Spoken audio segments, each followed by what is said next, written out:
नागपुर में फर्जी दस्तावेजों के आधार पर शालार्थ आईडी बनवाने का मामला सामने आया है। इस मामले में सदर पुलिस ने एक फर्जी शिक्षक और शिक्षण उप संचालक उल्लास नरड़ को गिरफ्तार किया है।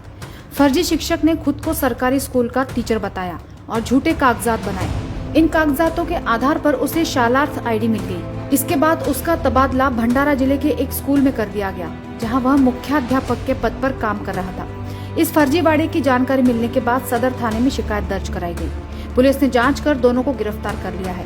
अब आगे की जांच पुलिस कर रही है। आमच्याकडे एक तक्रारदाराने तक्रार दिल्यानंतर त्याच्यामध्ये बोगस मुख्याध्यापकाची नेमणूक केली आहे की तो पूर्वी शिक्षक नसताना सुद्धा त्याची त्या ठिकाणी लाखनी या ठिकाणी शाळेवरती नेमणूक जो पुंडके त्या ठिकाणी मुख्याध्यापक आहे त्याची नेमणूक त्या ठिकाणी झालेली आहे आणि त्याच्या संदर्भात जे शालार्थ आयडी त्याला प्राप्त झालेला आहे तो शालार्थ आयडी हा बोगस असून किंवा तो पूर्वी शिक्षक नसताना सुद्धा तो शालार्थ आयडी त्याला प्राप्त झालेला आहे। अशा प्रकारची तक्रार आल्यानंतर आपण त्या ठिकाणी जे तत्काळ डेप्युटी डायरेक्टर नरड़ आणि जो मुख्याध्यापक आहे पुंडगे यांना आपण रात्री या ठिकाणी अटक केलेला आहे। लेटेस्ट अपडेट्स के लिए पावर ऑफ वन न्यूज को फॉलो कीजिए।